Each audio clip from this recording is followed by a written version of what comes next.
नमस्ते स्कॉर्पियो। मैं उम्मीद करती हूँ कि आप सभी अच्छे हैं, अपनी लाइफ में ग्रो कर रहे हैं, प्रोग्रेस कर रहे हैं। Sending you lots of prayers and best wishes from my side. Please take care, stay safe.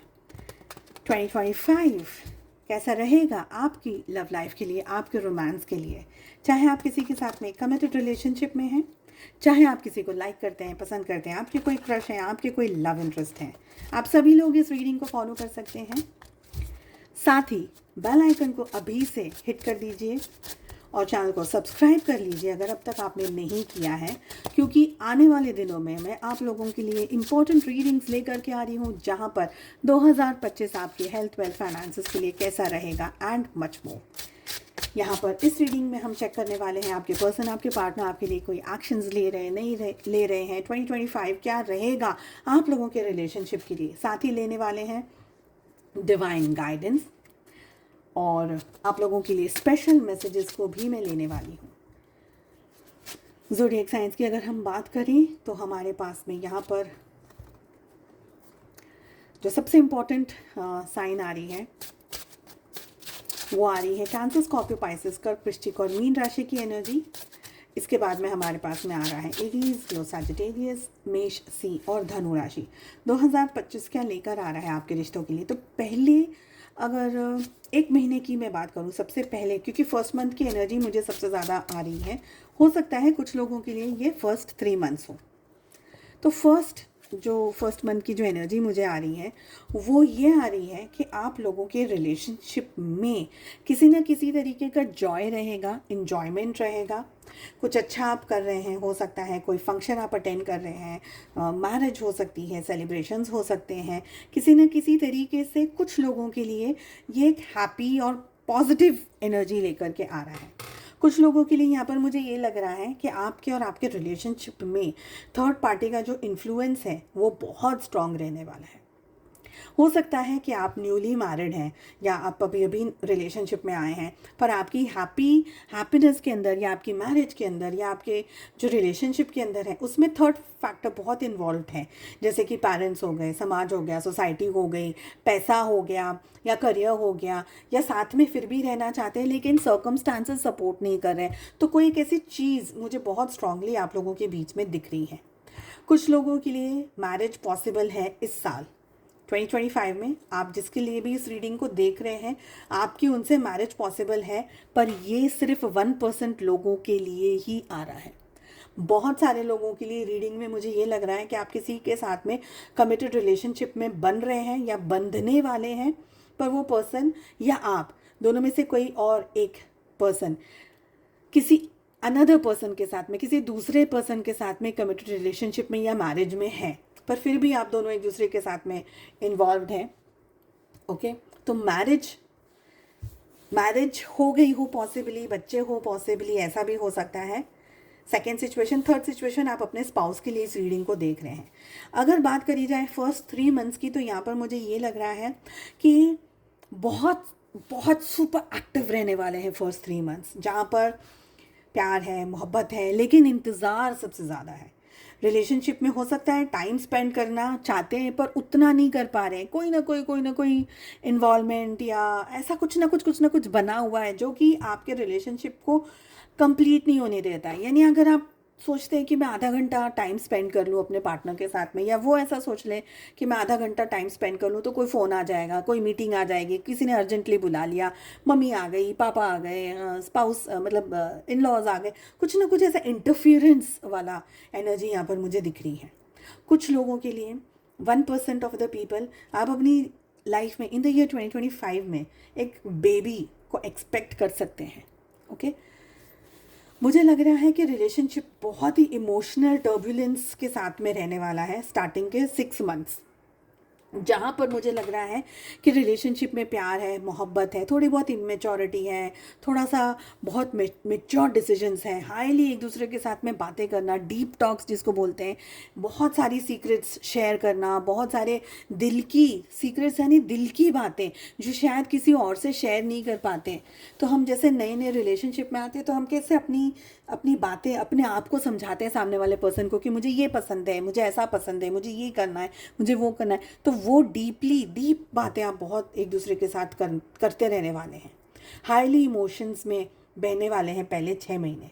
उसके बाद में मुझे ये लग रहा है कि आप लोगों के रिलेशनशिप में या तो थर्ड पार्टी बहुत स्ट्रॉन्ग इन्वॉल्वमेंट डाल रही है, बार बार जाकर पे आप लोगों के रिश्ते के अंदर है ना टर्बुलेंस आ रहा है, या आपके पार्टनर या आप दोनों में से जॉब को लेकर के या करियर को लेकर के अचानक से सीरियस हो गए, क्योंकि अब करियर संभालना है, रिश्ता भी संभालना है, करियर भी संभालना है, या आपके साथ में बहुत ज़्यादा टाइम स्पेंड कर लिया तो दुनिया वाले बोलने लगे कि अरे यार क्या जब देखो तब अपने पार्टनर के साथ ही रहता है। स्पेशली वो मैरिड कपल्स की सिचुएशंस होती है ना, कहते हैं ये 2-4 महीने हो गए तो अब कितना रहेगा अपनी बीवी के साथ में, अपने हस्बैंड के साथ में, बाहर तो हमको तो टाइम स्पेंड कर, ऐसी एनर्जी मुझे आ रही है।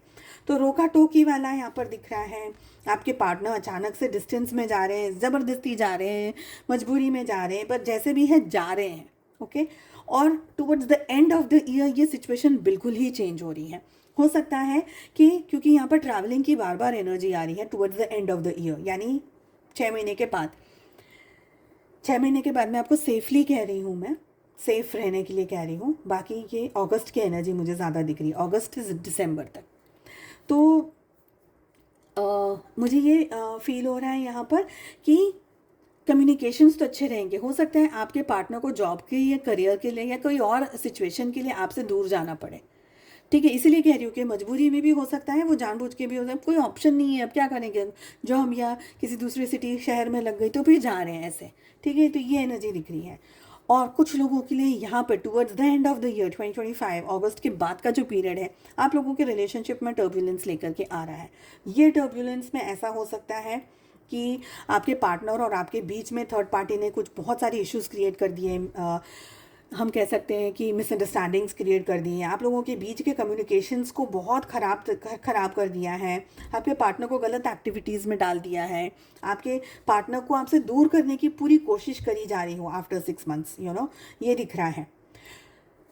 आपके पार्टनर का बिहेवियर आपके लिए बदल रहा हो अचानक से, आपके लिए उनका जो प्यार था, जो इमोशंस था, वो अचानक से बदल रहा है। तो पहले वो बहुत अच्छा टाइम आपके साथ स्पेंड कर रहे, दुनिया को छोड़कर आपके पास आ रहे थे, अब वो आपको छोड़कर के दुनिया के पास जाते हुए दिख रहे हैं मुझे सितंबर के बाद से। ओके, इमेच्योर, बहुत इमेच्योर बिहेव कर रहे हैं। देखिए यहाँ पर मुझे आपके पार्टनर की दोनों एनर्जीज में ये लग रहा है कि आपके पार्टनर इमेच्योर बहुत बिहेव कर रहे हैं। आपके अंदर एक ठहराव है, आपके अंदर एक समझ है, आपके अंदर चीज़ों को अंडरस्टैंड करने की इमोशनली बहुत स्ट्रॉन्ग आपके अंदर समझ है, पर आपके पार्टनर के अंदर वो एनर्जी की मुझे कमी दिख रही है। और अगर बात करी जाए सितंबर अक्टूबर के बाद की, नवंबर स्पेशली और दिसंबर, तो मुझे ये लग रहा है कि आप लोगों के रिलेशनशिप में एक दूसरे को या तो झूठ बोल रहे हैं, क्योंकि यहाँ से ही देखिए अगस्त से बहुत संभालना है आपको। अगस्त से ये संभालना है कि आपके रिश्ते के अंदर कोई थर्ड पार्टी घुस करके आप दोनों के रिलेशनशिप में बहुत स्ट्रॉन्ग उल्टा पुल्टा काम कर देना, नज़र डाल देना, ये वो कुछ बहुत सारे ऐसे इश्यूज दिख रहे हैं जिसकी वजह से नवंबर के बाद से आपके पार्टनर और भी ज़्यादा आपसे डिस्टेंस में आ रहे हैं, दूर जा रहे हैं। और हो सकता है ब्रेकअप हो जाए, अगर मैरिज नहीं है तो हो सकता है ब्रेकअप हो जाए, डिस्टेंस में चले जाए, आपको बिना बताए छोड़ करके कहीं चले जाएं, आपसे अचानक से रिश्ते काट लें। तो एक तरीके का डिटैचमेंट हो सकता है आप दोनों के रिलेशनशिप में। चलिए चेक कर लेते हैं एंजल्स के क्या गाइडेंस और मैसेजेस आ रहे हैं आप लोगों के लिए, और ये मैसेज दोनों के लिए हैं, बट रीडिंग को आप देख रहे हैं इसलिए मैं आपसे शेयर कर रही हूँ। फॉरगिवनेस का कार्ड आ रहा है सबसे पहले, और दूसरा आ रहा है बिग हैप्पी चेंजेस। तो पहले तो फॉरगिव करिए आप अपने आप को सबसे ज़्यादा। अगर आप ओवर गिविंग एनर्जीज़ के अंदर हैं और आप इस रीडिंग को अभी देख रहे हैं ना, तो प्लीज़ ओवर गिविंग एनर्जीज से अपने आप को बचा करके रखिए, क्योंकि ओवर गिविंग एनर्जीज आपके पर्सन आपके पार्टनर को इतना ज़्यादा बिगाड़ देगी और वो आपको टेक इट फॉर ग्रांटेड ले लेंगे। तो पहले तो अपने आप को फॉरगिव करिए और उसके बाद में फॉरगिव करिए कोई अगर ऐसा पर्सन आपकी लाइफ में है जो कि माफ़ी नहीं मांग रहे, पर फिर भी फॉरगिव कर दीजिए, ठीक है। और सेकेंड एनर्जी जो हमारे पास आ रही है that is big happy changes. तो कुछ ना कुछ हैप्पी चेंजेस आपकी लाइफ में आ रहे हैं, कुछ ना कुछ पॉजिटिव चेंजेस आ रहे हैं। मैं हैप्पी नहीं कहूँगी इसको, पर मुझे पॉजिटिव एनर्जी, पॉजिटिव चेंज की एनर्जी फील हो रही है। चलिए क्या है आपके लिए दूसरे नेक्स्ट मैसेजेस एंड गाइडेंस। तो यहाँ पर हमारे पास में पहला मैसेज आ रहा है। अगेन ये मैसेज दोनों के लिए है। Let there be closeness between you but always give each other space. Love never claims, it simply allows and gives. तो अपने दोनों के बीच में मैंने कहा ना कि थोड़ा सा डिस्टेंस, थोड़ा सा स्पेस होना चाहिए रिलेशनशिप में। चोक नहीं करना है सामने वाले को, खुद को भी चोक नहीं हो जाना है, ठीक है? क्योंकि प्यार जकड़ने का काम नहीं करता है ना, ब्रीद करने के लिए ज़रूरी है स्पेस देना, गला नहीं पकड़ लेना है सामने वाले का। So let there be closeness between you two, but always give each other space. तो प्यार है, साथ है, पर जगह भी छोड़िए, एक दूसरे को टाइम टू टाइम स्पेस दीजिए, क्योंकि प्यार है ना पकड़ के रखने वाली एनर्जी नहीं है, वो बस हो जाता है सामने वाले। देखिए प्यार एक ऐसी एनर्जी है कि अगर सामने वाले को आपका गुलाम बन के या आपका कैदी बन के रहना है ना, तो वो हमेशा रहेगा। पर अगर आप उसको बांध के रखोगे ना, तो वो हर सेकंड आपसे छूटने और भागने की कोशिश करेगा। सेकंड मैसेज आपके लिए आ रहा है, you may not always understand why certain things happen.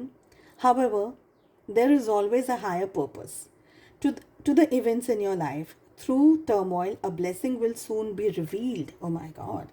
So ये मैसेज कह रहा है कि हमेशा हमको पता नहीं होता है कि हमारी ज़िंदगी में चीज़ें क्यों हो रही हैं, वो चीज़ों के होने का कारण हकीकत में क्या है, ये हमें नहीं पता होता। बट ये जो भी हमारी लाइफ में उतार चढ़ाव आ रहे हैं, वो एक हायर पर्पस के लिए आ रहे हैं। और वो पर्पस, जैसे हम कह सकते हैं कि उतार चढ़ाव है, कोई टर्मोइल आया, कोई नुकसान हो गया, कोई लॉस हो गया, कोई सिचुएशन आ गई, तो वो एक तरीके से ब्लेसिंग आती है। और वो ब्लेसिंग कब हमारे सामने रिवील होगी, ये हमको कुदरत बताती है, ये हमको ईश्वर बताती है, हमको डिवाइन बताते हैं। तो आपकी लाइफ में कुछ ऐसी घटनाएं हो रही हैं, कुछ इश्यूज आ रहे हैं, प्रॉब्लम्स आ रहे हैं, तो आपको समझ में आएगा बाद में कि मेरी लाइफ में क्यों हुई है ये घटना, ठीक है? सो आई होप आपको ये रीडिंग पसंद आई। I wish you all the very best. हम मिलते हैं अगली रीडिंग में। Take care, bye bye.